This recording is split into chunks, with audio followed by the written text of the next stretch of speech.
नहीं, हमारे घर की घटना है। मेरे कज़न ब्रदर थे, मेरे अपने चाचा जी के लड़के थे। वो एमएस में जॉब करते थे, तो उनको मारा गया। उनको पूरा बॉडी गोलियों से छन्नी कर दी गई। हरे कृष्णा। आज हम आपको एक ऐसे कृष्ण भक्त से मिलवा रहे हैं जो पूर्वाश्रम में एक कश्मीरी पंडित थे, और उसके बाद भी जब उनके साथ वो घटना हुई उसके बाद भी वो पिछले 30 वर्षों से कृष्ण भक्ति में हैं। तो आइए हम जानते हैं प्रभु जी से कुछ उससे संबंधित बातें। हरे कृष्णा प्रभु जी। प्रभु जी, आपका नाम क्या है? मेरा नाम जो पूर्वाश्रम का है, जो मेरे घर का नाम था, राजकुमार त्रिसल। हम लोग कश्मीर से हैं, मैं कश्मीर से हूँ। हम लोग 90 में विस्थापित हो गया था हमारा जो जेनोसाइड हुआ था। तो मैं श्रीनगर से करीबन 20 किलोमीटर दूर पर रहता था। तो हम लोग 90s में कश्मीर से जम्मू आए थे। तो फिर जम्मू में ही मैं मतलब कृष्णा कॉन्शियसनेस पहले इस्कॉन से जुड़ा हूँ, और फिर गुरु जी के मूवमेंट से मैं जुड़ा हूँ तब से। अभी आप वर्तमान में जम्मू में ही रहते हैं? अभी वर्तमान में हम जम्मू में ही रहते हैं। मैं और मेरी माता जी है, हम जम्मू में रहते हैं। प्रभु जी, जब उस समय हमारे कश्मीरी पंडित जो भाई थे, बहन थे और जो लोग थे, उनके साथ जब ये भयानक घटना हो रही थी, तो क्या आप उस समय उपस्थित थे? अवश्य ही। मैं उस टाइम करीबन 18 साल का था। मैंने अपनी आंखों से ही सारी घटनाएं देखी है। और यहाँ तक कि मेरे जो क्लास फेलो थे वो सारे मैक्सिमम सारे पाकिस्तान से ट्रेन होकर आए थे, एजुकेटेड थे सारे। जब वापस आए थे तो ये 89 तक तो हमें कोई पता नहीं था। तो 90s में जब ये हो रहा था, क्योंकि किलिंग्स हो रही थी, विशेषकर जब कोई एक मतलब जो बड़े बड़े हमारे लीडर थे कश्मीर में, जिनमें टिकलाल टिपलू थे, जस्टिस ये थे, बहुत सारे ऐसे थे जिनको पहले टारगेट किया गया। तो धीरे धीरे एक माहौल कश्मीर में ऐसा बनने लगा, एक बड़ा भयानक माहौल बनने लगा, जिसमें आप लोग वर्तमान अभी जो रिसेंटली एक मूवी आ रही है द कश्मीर फाइल्स, उसमें आप लोग अगर देखेंगे तो उसमें आप सारी जो विशेष घटनाएं घटी है, जिसमें एक हमारी बहन को आरी पर चीरा गया, उसको गैंग रेप करके फिर आरी में चीरा गया, बच्चों की हत्या की, नाड़ी मर्ग का कांड हुआ जिसमें 24 एक साथ हिंदुओं का, कश्मीरी पंडितों का एक साथ ही उन्होंने मारा, गोली से मारा। यहाँ पर जहाँ पर टीका लगाते वहाँ पर उन्होंने मारा। तो इस तरह से ये घटना, और यही उनको मारा। तो उसके बाद हमारे गांव में और भी किलिंग्स हुई है। उसके बाद जब मैं अपनी घर की बता देता हूँ कि हमारे साथ कैसे भयानक ये हादसा हुआ, कि जब पहले वहाँ पर मारते थे तो कोई भी उस बॉडी के पास नहीं जा सकता था। यदि कोई वहाँ पर जाता, उसको क्लेम कर लेता, तो वो भी टारगेट बन जाता था मिलिटेंटों का। इस तरह से उस टाइम जबकि सारे कश्मीरी लगभग निकल चुके थे, कश्मीरी लोग, ये पंडित लोग वहाँ से हिंदू लोग वहाँ से निकल चुके थे। तो मेरे जो कज़न ब्रदर है उसको मारा गया, पहले किडनैप किया गया उसको खिरू से, वो एमएस में थे, वहाँ से किडनैप करके, और दूसरे दिन उसकी बॉडी हमें मिल गई। तो जब उसको बॉडी को कोई क्लेम नहीं कर रहा था, वो पड़ी थी पूरी बॉडी, उसको गोलियों से छन्नी कर दिया गया था। मेरे पिताजी भी आर्मी में थे, तो उस टाइम उन्होंने उस बॉडी को, जब उसको पता चला तो उन्होंने बॉडी को क्लेम करना, लोकल जो पुलिस स्टेशन थे तो वहाँ पर गए थे, उन्होंने उसको बॉडी को क्लेम किया। क्लेम करके वो अपने परिजनों को उनको देने के लिए आए थे। तो वो सारे जम्मू में थे। तो जब उनको रात में वहाँ पर लाया गया, तो दूसरे दिन जब मेरे पिताजी वापस आ गए, तो तब मेरे पिताजी टारगेट हो गए, मतलब पीछे उनकी मिलिटेंट पीछे लग गए। तो वो बहुत ही भयावह स्थिति थी उस टाइम हमारी, विशेषकर हमारी फैमिली के लिए, जब उनको भी पीछे पड़ गए और मेरे भी पीछे पड़ गए थे। तो इस तरह से हमें फिर बड़ी हाई अप्रोच करके उनको अपने ऑफिसर से ट्रांसफ़र करवाना पड़ा दिल्ली में, लाल किला में, और हमारी फैमिली फिर मूव हो गई वहाँ से, कश्मीर से। आपको उस समय क्या क्या परेशानियों का सामना करना पड़ा जब वो घटनाएं आपके सामने हुई? आपका जो कज़न था वो मर गया, आपके पिताजी इतनी मुश्किल में हैं, आप लोग सब पता नहीं है, इतनी अफरा तफरी मच रही है। तो उस समय आपको प्रेजेंट टाइम में क्या क्या परेशानियां आई? शब्दों से वास्तविक में उसको बयान नहीं कर सकते वो कैसी स्थिति थी हमारी, जहाँ पर हमारे पंडित कौम बरादरी के सारे ऐसी घटनाएं हो रही थी, किलिंग्स हो रही थी। और हम अपने मुझे मंज़र वो याद है कि हमें गांव जहाँ हम रहते थे उसको छोड़ना कैसे पड़ा। हम 2-4 घर थे पास में, तो हम मेरे ख्याल से लास्ट 90 तक हम वहाँ पर थे जबकि वहाँ पर चले गए थे। हम अभी वेट कर रहे थे, मगर जब हमारे गांव के दूसरे व्यक्ति को थ्रेटन किया गया, उसको बताया गया कि आज रात आपको मारेंगे, तुरंत हमें, उस टाइम पूरा कर्फ्यू चल रहा था, तो तुरंत हमें भागना पड़ा, किसी भी तरीके से अरेंज करना पड़ा कि हम आज निकलना है।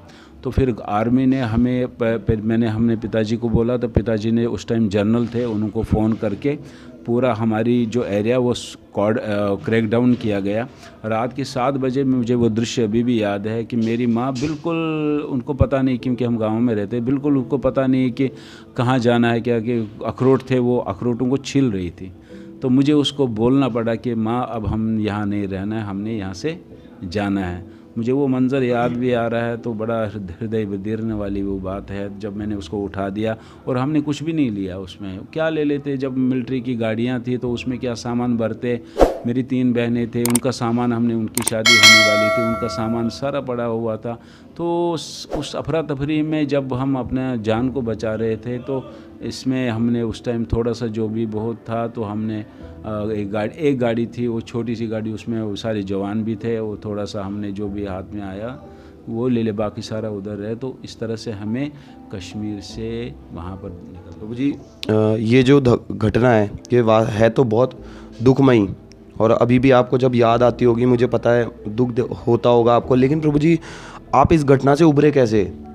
जैसे एक तो बहुत दुख होता है, बिल्कुल एक व्यक्ति सुन्न हो जाता है, लेकिन आप इस घटना से उभरे कैसे, तो आप ये बताइए हम सबको। दूसरा मैं ये और एक चीज़ इसमें एक बात बताना चाहता हूँ।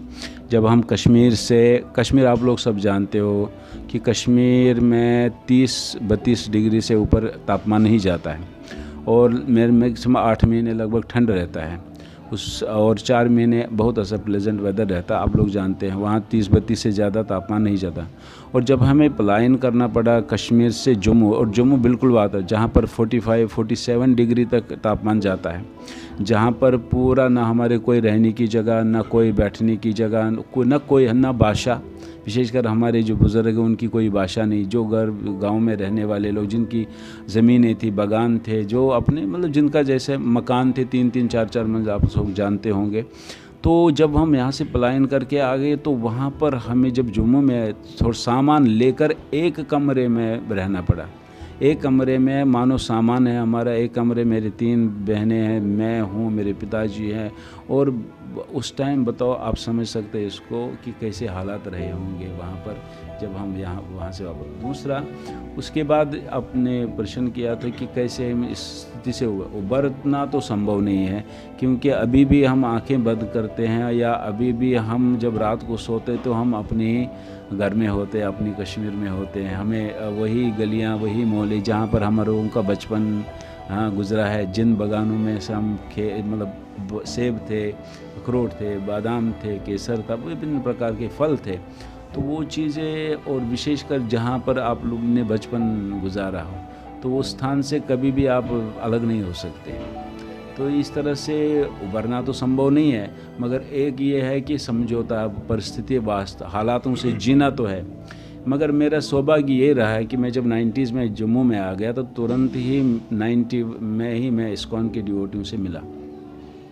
तो इस्कॉन डिवोटियों से मैं मिला, तो वहीं से मेरा संपर्क हुआ।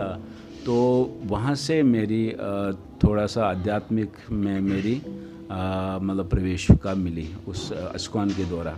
तो तब से मैं 90 से मैं इस महाप्रभु के आंदोलन से, महाप्रभु की धारा से जुड़ा हूँ।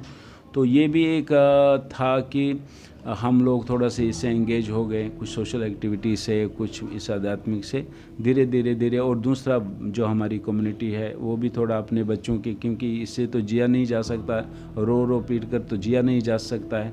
बच्चे हैं सामने, आगे तो बढ़ना ही पड़ता है, आगे बढ़ना पड़ता है, बच्चों को एजुकेशन देनी पड़ती है। विशेषकर आप लोग जानते होंगे कि कश्मीर में मेन एजुकेशन का मुख्य था। बच्चे को एजुकेट करना, चाहे वो किसी भी तरीके से।